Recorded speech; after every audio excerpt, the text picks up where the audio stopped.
Max Müller foi um famoso orientalista alemão do século XIX. Sobre os Upanishads, escrito com SH em geral, mas também com X ou com CH, se pode ler muitos textos na internet, na Wikipédia, mas eu vou falar primeiro sobre Helena Petrovna Blavatsky. Eu vou citar primeiro Helena Petrovna Blavatsky, a principal fundadora da Sociedade Teosófica. Em sua primeira grande obra, Isis sem Véu, ela mencionou os Upanishads 2 vezes. E na sua obra magna, ela cita ou menciona os Upanishads mais de 50 vezes. Uma vez, ela deu a seguinte explicação: os livros da Vedanta falam apenas do aspecto metafísico desse mundo, a cosmogonia. E para que o estudante entenda plenamente o significado do seu inestimável tesouro, os Upanishads, ele tem que possuir uma chave mestra.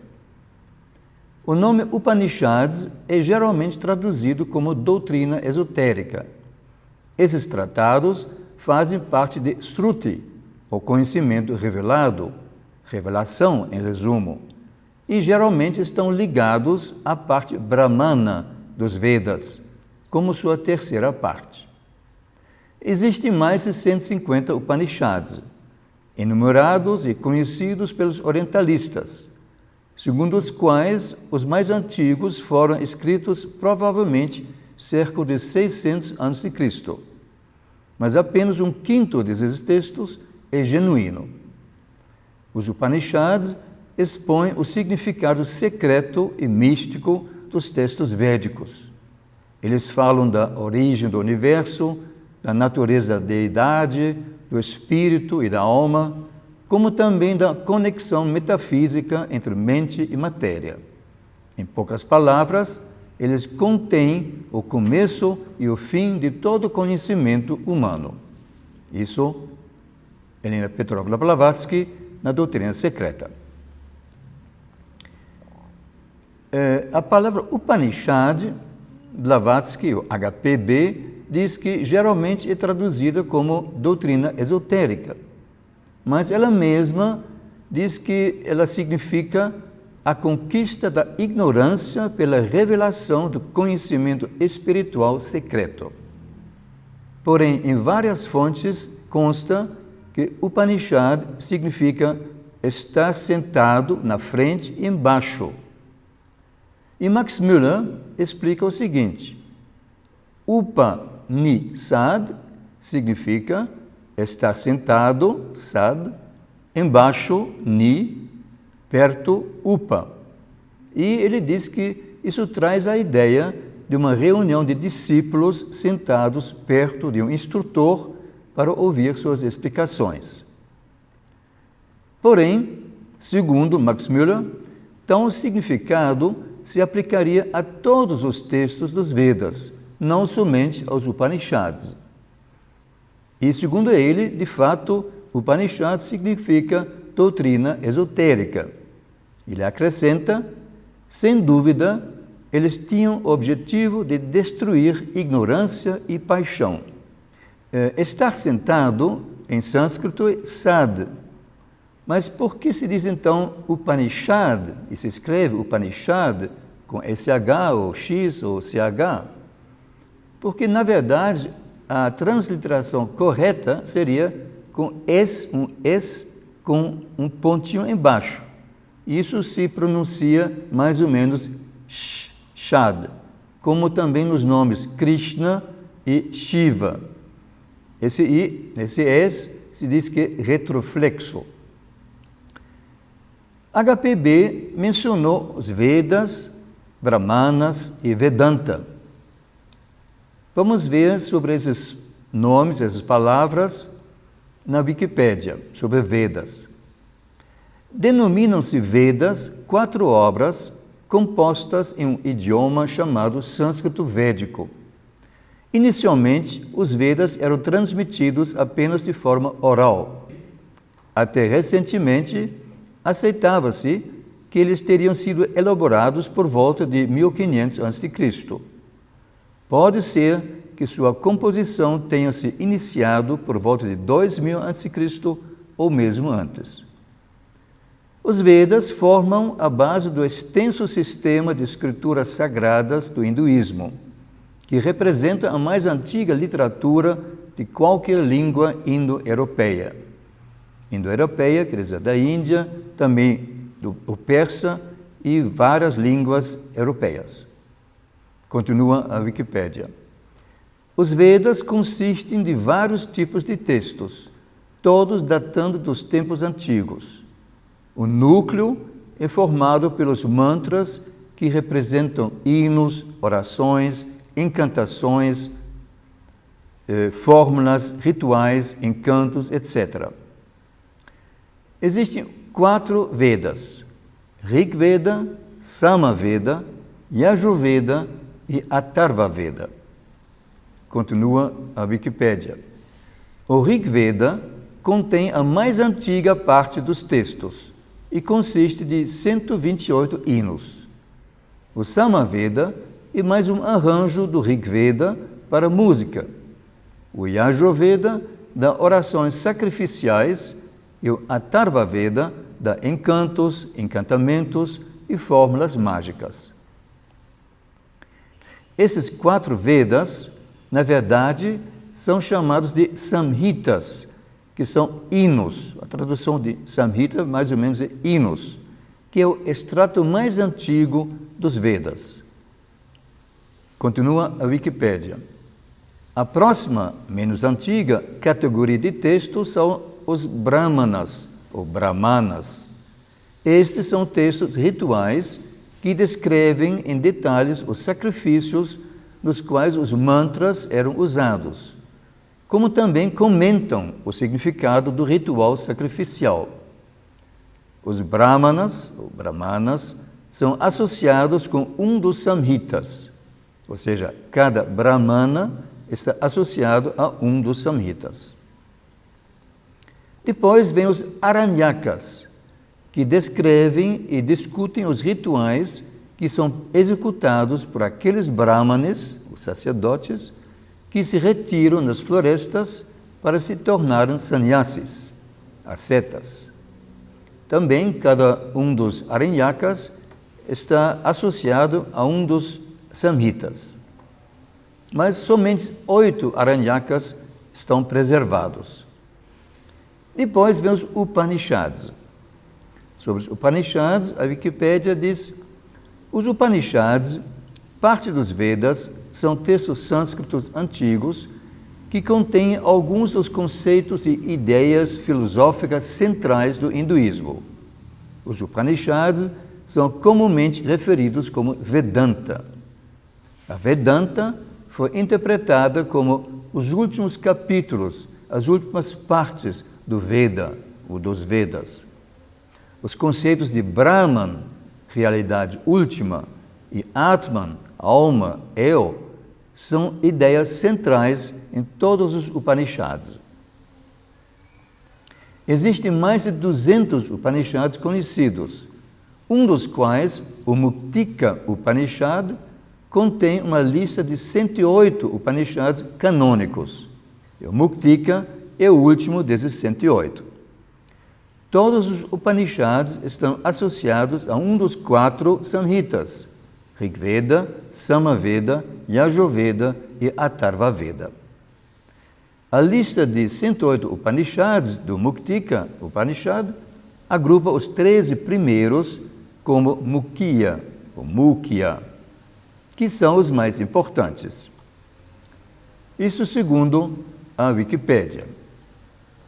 Aqui temos uma tabela onde nas 4 colunas temos os 4 Vedas, Rig Veda, Sama Veda, Yajurveda e Atharva Veda. E em 4 linhas, primeiro Samhitas, o extrato mais antigo, os textos mais antigos, compostos entre 1500 e 1000 a.C. Depois os Brahmanas, compostos entre 900 e 800 a.C. Depois vem os Aranyakas e depois os Upanishads. que datam de 800 a 200 a.C. E então, cada um desses tipos de textos está associado a um dos Vedas, Rig Veda, Samaveda, Yajurveda, Atharva Veda. Porém, os Aranyakas estão associados apenas ao Rig Veda e ao Yajurveda. Em português, existem vídeos sobre os Upanishads. O nosso colega Eduardo Viva fez várias palestras sobre os Upanishads. Infelizmente, no YouTube, existe somente a palestra sobre o Kena Upanishad e sobre o Mundaka Upanishad.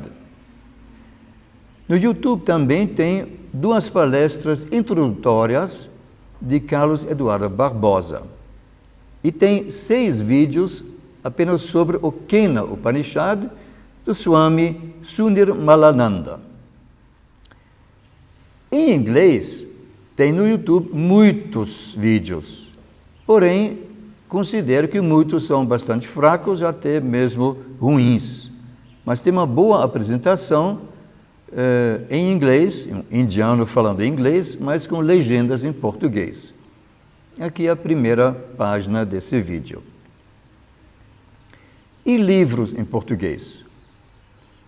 Em 1957, Raul S. Xavier publicou os Upanishads, a Sabedoria Milenar da Índia, um livro de 183 páginas que foi reeditado em 1972.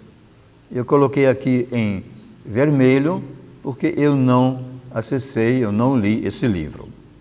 Em 1985, a Ordem Rosa Cruz, a MORC, publicou Fragmentos da Sabedoria Oriental, Upanishads, volume 1. É um livro de apenas 51 páginas que trata apenas de 3 Upanishads e não dá maiores informações. Em 1993, foi publicado o livro Os Upanishads, Sopro Vital do Eterno. Consta que foi publicado de acordo com a versão inglesa de Swami Prabhavananda e Frederick Manchester. Um livro de 80 páginas, com a tradução de 12 Upanishads, entre eles os 10 principais. Em 1996, Carlos Alberto Tinoco publicou o livro As Upanishads, um livro de 329 páginas, muito informativo, que contém vários textos introdutórios e tem 200 páginas sobre 9 Upanishads. Tem o texto e tem comentários. Então se diz os Upanishads ou as Upanishads. Em alemão, francês e italiano, Upanishad é feminino. E na Wikipédia alemã e italiana também se diz que em sânscrito a palavra é feminina. Mas eu vou continuar com o masculino, porque é mais comum em português. Em 1998, foi publicado o livro de Swami Dayananda Sarasvati, As Upanishads e o Autoconhecimento, um livrinho de apenas 24 páginas. Em 2003, foi publicado o livro de Rohit Mehta, um grande teósofo indiano, muito conhecido, o chamado dos Upanishads, livro publicado pela editora teosófica com 283 páginas. Em 2005, Carlos Alberto Tinoco, de novo, publicou o livro As Upanishads do Yoga, Textos Sagrados da Antiguidade, 272 páginas, que também não acessei, não li. E em 2011, Antônio José Botelho publicou Sínteses Ilustradas de 9 das principais Upanishads, livro de 195 páginas, esse aqui. Esse autor foi aluno de Carlos Alberto Tinoco e se baseia ele se baseia no livro dele. Em 2012, Janina Olmos publicou Katha Upanishad, da morte à imortalidade, em um livro eletrônico de 66 páginas.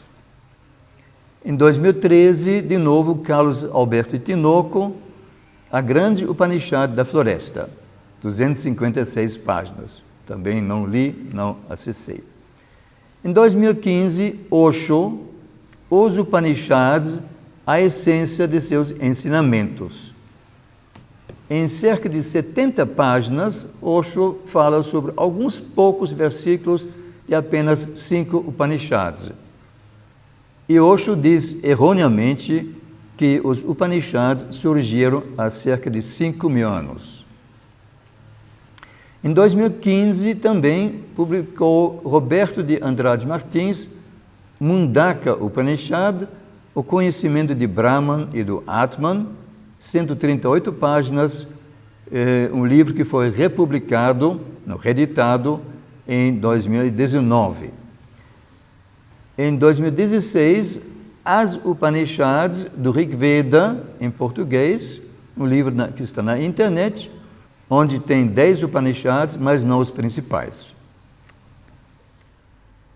2016, Antônio José Botelho, Sínteses de 8 Upanishads, um livro de 181 páginas, mas não trata dos principais Upanishads, e é um livro baseado no livro de Tinoco, de 2005, As Upanishads do Yoga.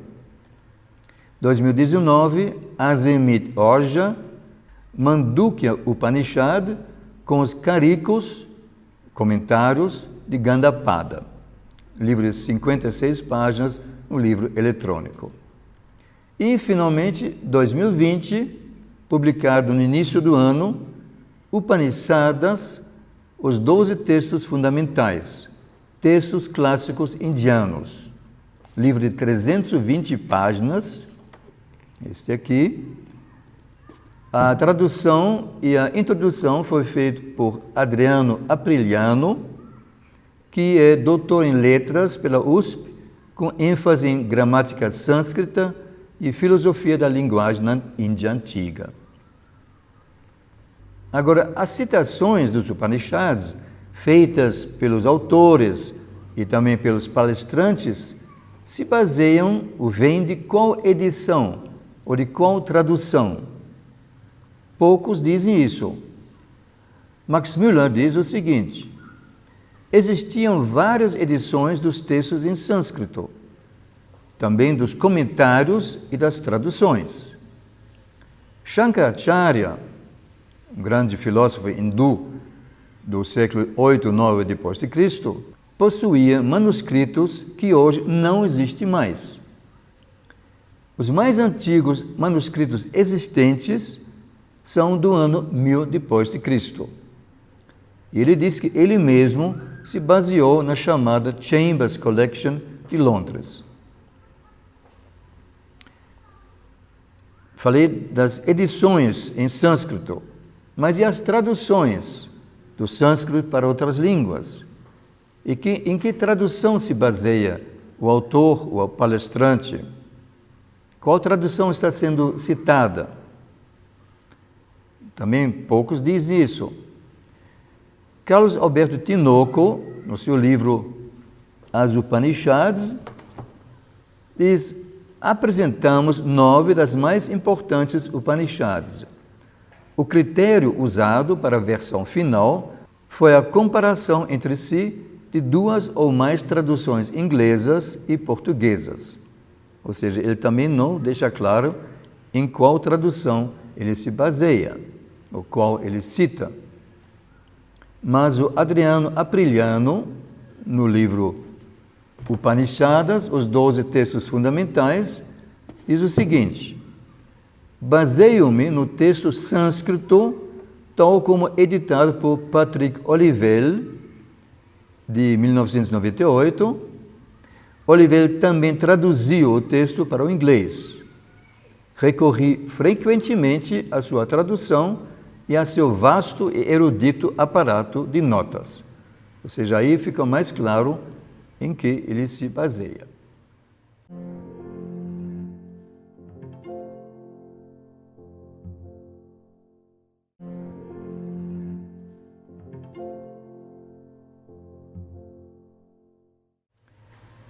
Agora vamos então falar um pouco das traduções dos Upanishads.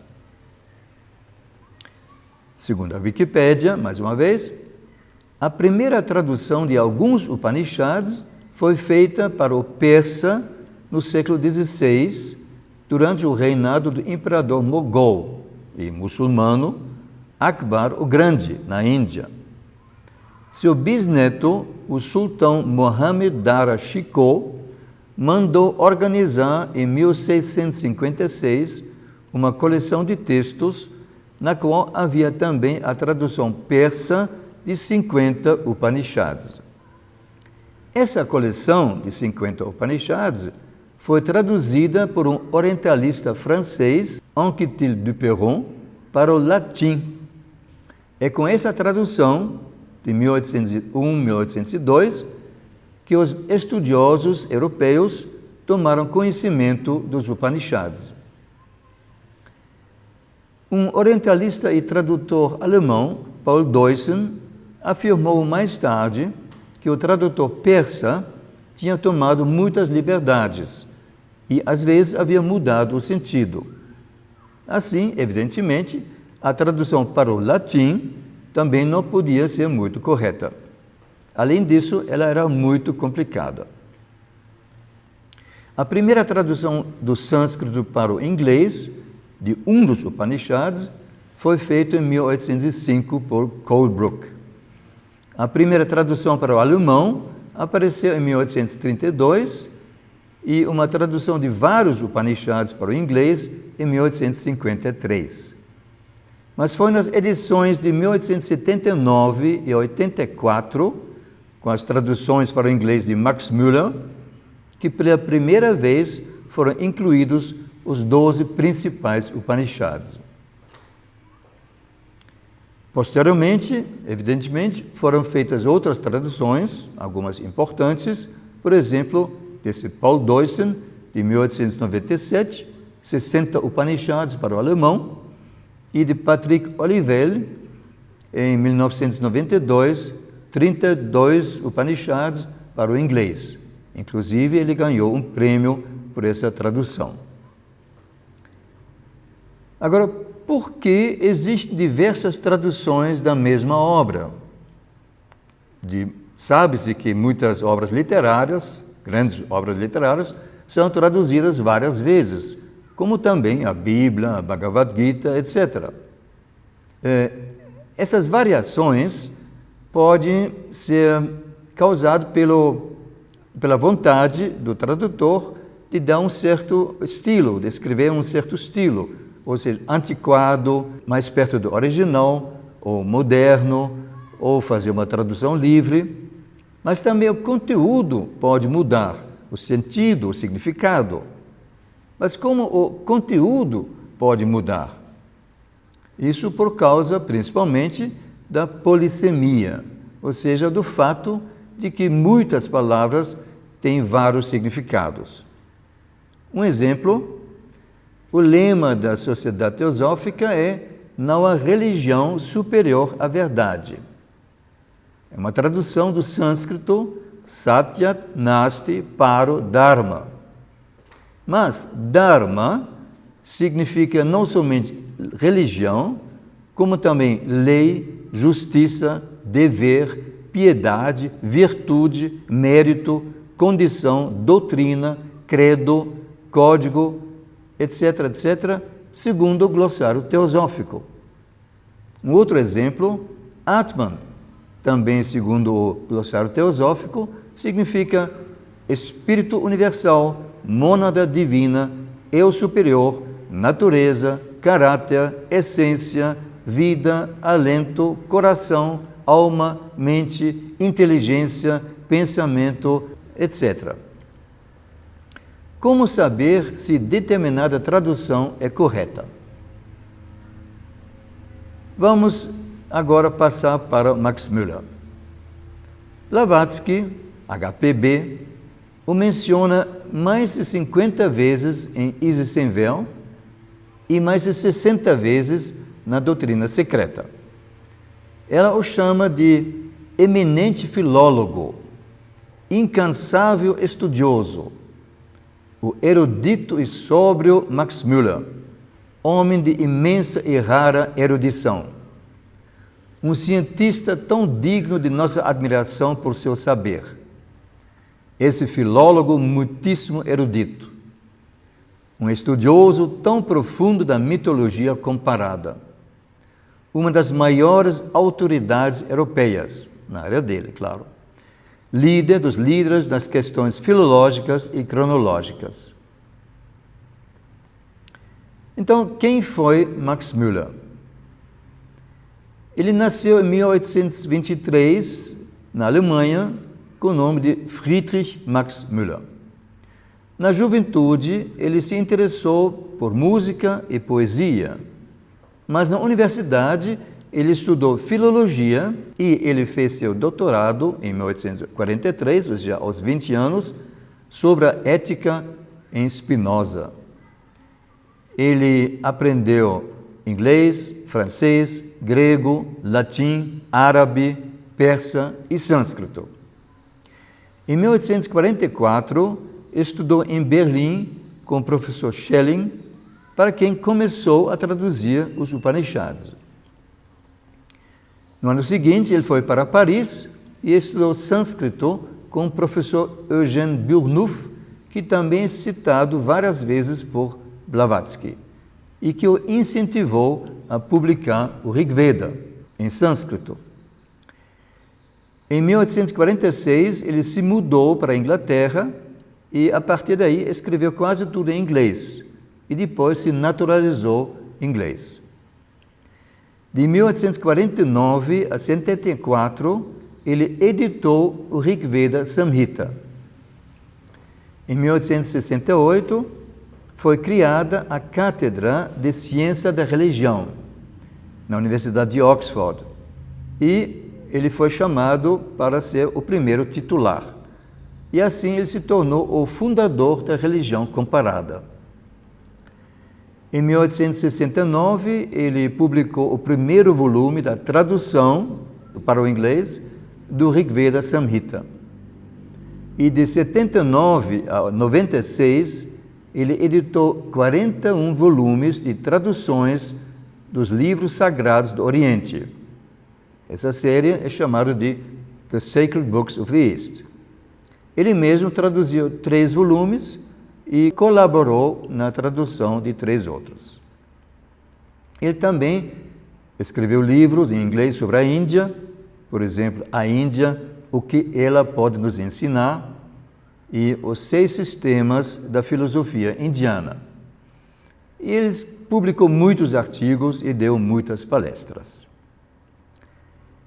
HPB elogiou e criticou Max Müller. Vamos ver alguns trechos em que ela o elogiou ou concordou com ele. Eu cito e eu destaquei alguns trechos.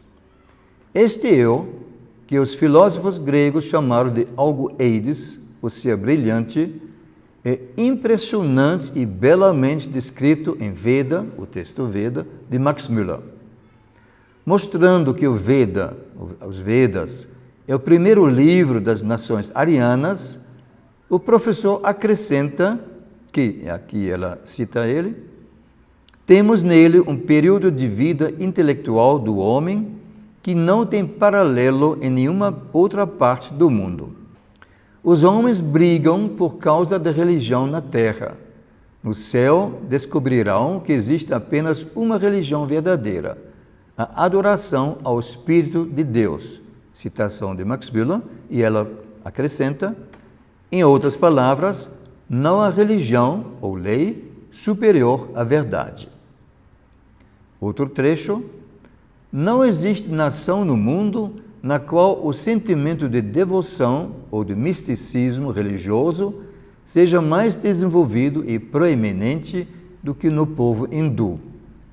Veja o que Max Müller diz em suas obras sobre essa idiosincrasia e característica nacional.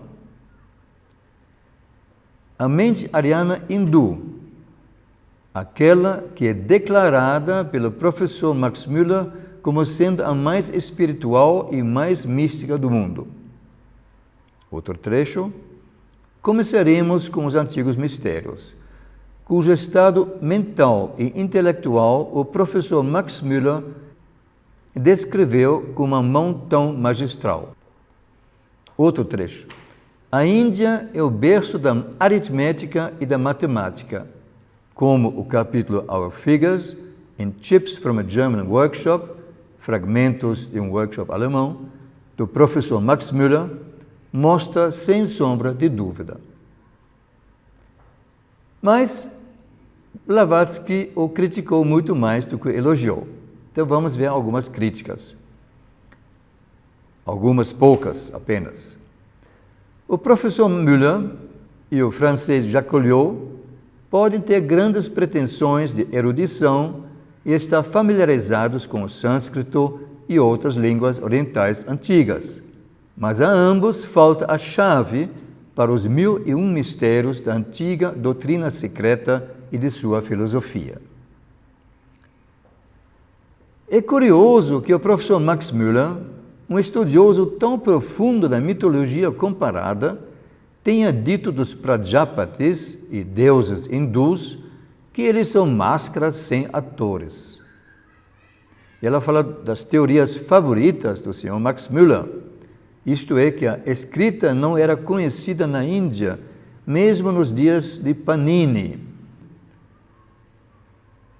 Max Müller não possuía a chave para os 1001 mistérios da antiga doutrina secreta.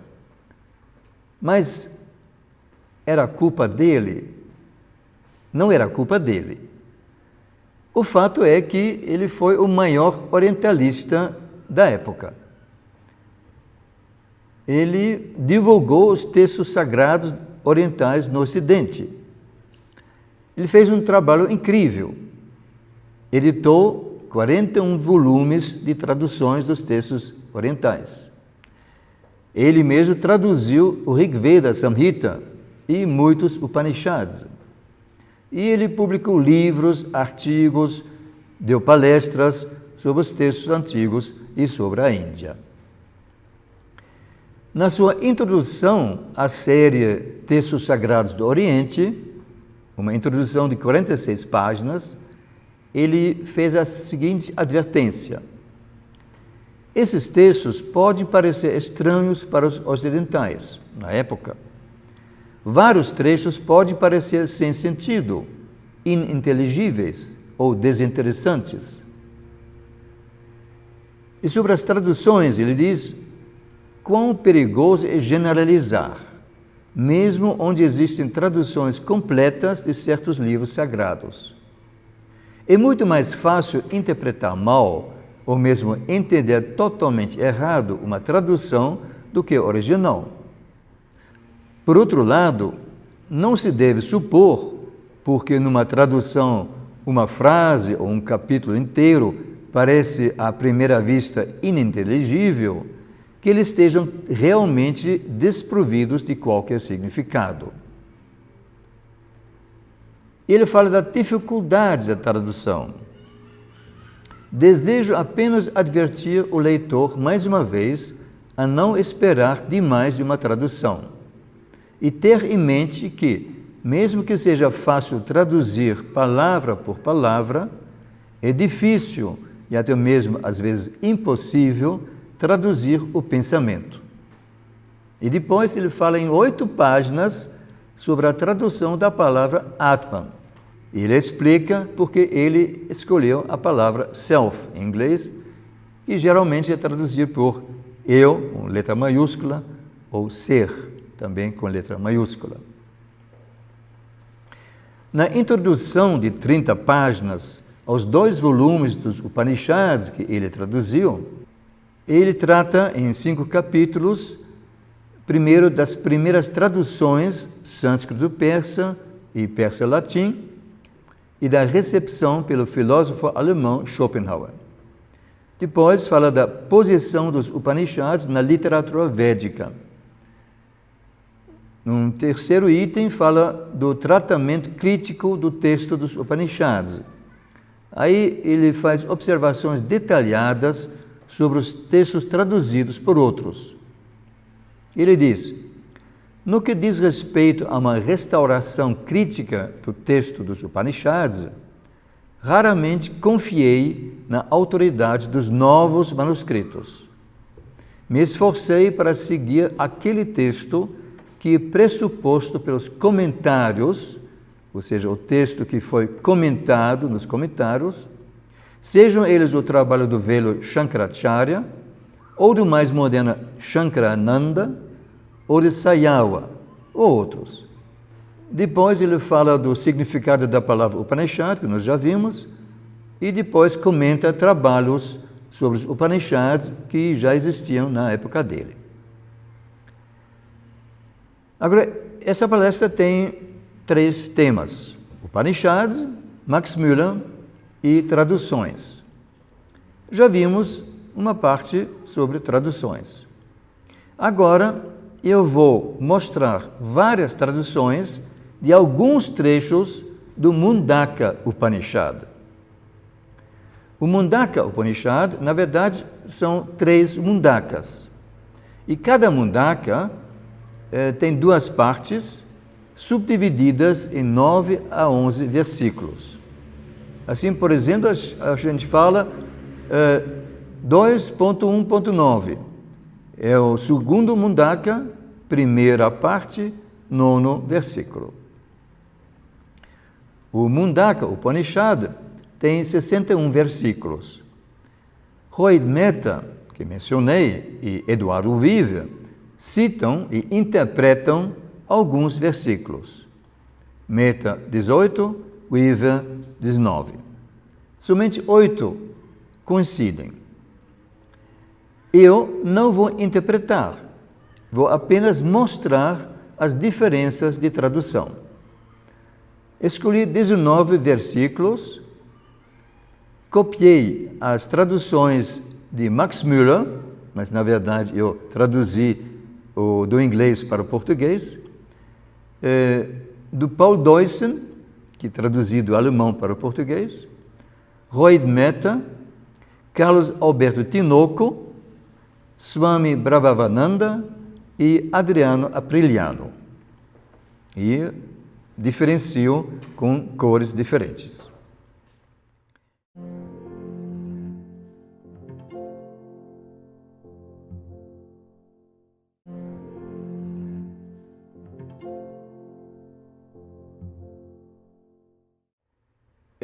Não vou ler todas essas traduções, ou todos os 19 versículos que eu anotei, por isso seria muito tedioso e não daria tempo. Eu vou ler as traduções de apenas um versículo, bastante curto, e depois vou mostrar as mais importantes diferenças de tradução em 3 outros versículos. Primeiro versículo, que é 2.1.2. Max Müller traduziu assim: aquela pessoa celestial, Purusha, é sem corpo, é tanto dentro como fora, não é produzida, sem respiração e sem mente, pura, mais elevada do que o mais elevado imperecível. Paul Deussen traduziu: pois celeste é o espírito, o sem forma, que está fora e dentro, não nascido, sem respiração, sem desejos, puro, mais elevado do que o mais elevado imorredouro.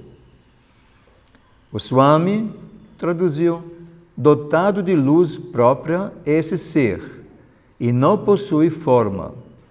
Ele habita dentro de tudo e fora de tudo. Ele nunca nasceu, é puro, maior do que é maior, não possui alento, não possui mente. Carlos Alberto Tinoco: ele é o autoluminoso Purusha, sem forma, incriado.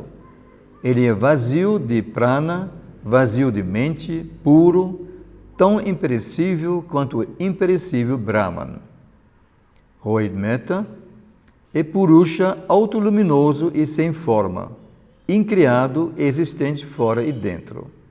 É destituído de prana, destituído de mente, puro e mais elevado do que o supremo imperecível.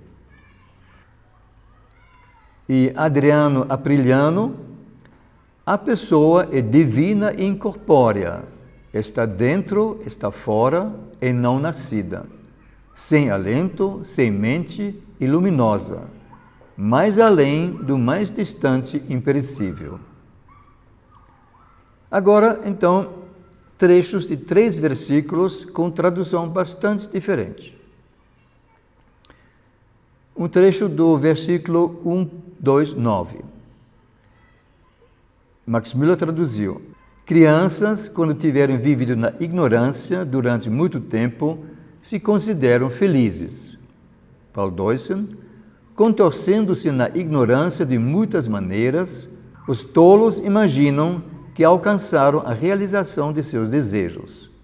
Swami: ao considerarem a religião como sendo a execução de rituais e a prática de ações de caridade, os iludidos permanecem ignorantes do bem mais elevado. Carlos Alberto Tinoco: crianças, vivendo na ignorância sob várias formas, comentam dizendo: nós atingimos o objetivo da vida. E Rohit Metta: crianças imersas na ignorância de várias formas, lisonjeiam-se dizendo: realizamos o propósito da vida. E Adriano Apriliano: vivendo variegadamente na insciência, tolos pensamentos, o meu fim eu atingi-o. Outro trecho desse versículo, Max Müller: porque aqueles que dependem de suas boas obras são, devido às suas paixões, imprevisíveis, caem e se tornam infelizes quando termina a sua vida, no mundo que eles ganharam por suas boas obras. Paul Deussen: devido ao trabalho, eles não se tornam conscientes, caem na miséria quando o fruto de seu trabalho se esgotou.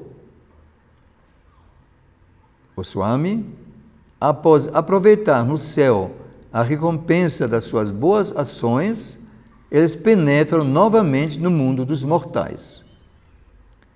Carlos Alberto Tinoco: essas pessoas não conhecem a ação do karma, ignoram a verdade. A prática dos rituais produz efeitos espirituais, mas não produz a liberação, moksha. Rohit Metta: em razão desses fazedores de sacrifício não reconhecerem a verdade, devido a seu apego, caem do céu, feridos pela miséria, quando o fruto de seu trabalho é exaurido. E Adriano Apriliano: falta aos do rito por paixão, entendimento, pois caem junto com seus mundos esvaídos. Outro versículo, primeiro trecho, Max Müller: que um Brahmane, depois de ter examinado todos esses mundos obtidos pelas obras, adquira a liberdade de todos os desejos. Paul Deussen: que o sábio, examinando os mundos feitos por obras, se afaste.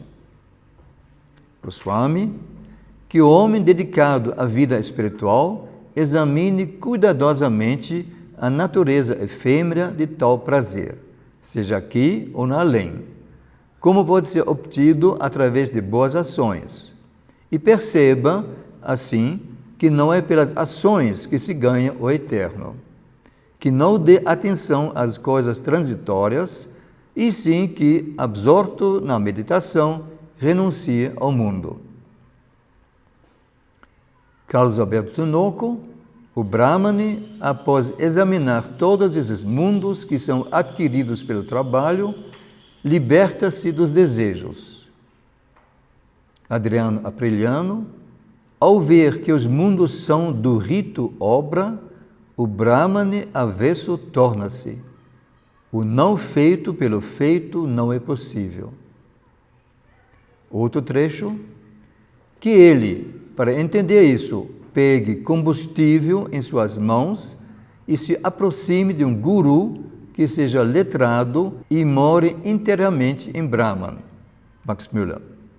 Paul Deussen, para reconhecê-lo, o sábio procure, com lenha, o instrutor letrado e firme em Brahman. O Swami, que não dê atenção às coisas transitórias, e sim que, absorto na meditação, renuncie ao mundo. Para conhecer o Eterno, que se aproxime humildemente de um guru dedicado a Brahman e que conheça bem as Escrituras. O Carlos Alberto Tinoco, sabendo que pode compreender o Eterno, segue de lanterna na mão. Aproxima-se com devoção de um guru versado dos Vedas e dedicado a Brahman. E Adriano Apriliano, a sabê-lo, tome lenha e venha a mestre destro em Veda dado a Brahman. Outro versículo, o 1.1.5, Max Müller, o conhecimento superior é aquele pelo qual o indestrutível, Brahman, é compreendido. Paul Deussen, o conhecimento superior é aquele pelo qual se conhece o imorredouro, Aksharam. O Swami, o mais elevado é o conhecimento daquilo através do qual se conhece a realidade imutável. Carlos Alberto Tinoco, o conhecimento superior é aquele através do qual o imperecível Brahman é atingido. Rohit Mehta, o conhecimento superior é aquele através do qual o imutável é conhecido. Adriano Apriliano, a ciência superior é aquela por meio da qual se obtém esse imperecível. Então, nós vimos que há algumas diferenças grandes. Por exemplo, em uma tradução se diz, fala do guru que more em Brahman. O outro, um guru que esteja firme em Brahman. O outro, um guru dedicado a Brahman. E mais um, guru dado a Brahman. E também são usados 4 verbos diferentes: conhecer, compreender, atingir e obter Brahman. Eu acho que realmente tem diferenças bastante grandes entre conhecer, compreender, atingir e obter. Então, o que eu queria mostrar aqui é que existem essas diferenças grandes, às vezes, nem sempre, mas existem diferenças grandes nas traduções, e por isso a gente não pode confiar totalmente nas traduções e também não se deve discutir sobre uma palavra, uma frase de uma tradução, porque ela pode não estar correta. É isso que eu queria mostrar e agradeço a sua atenção.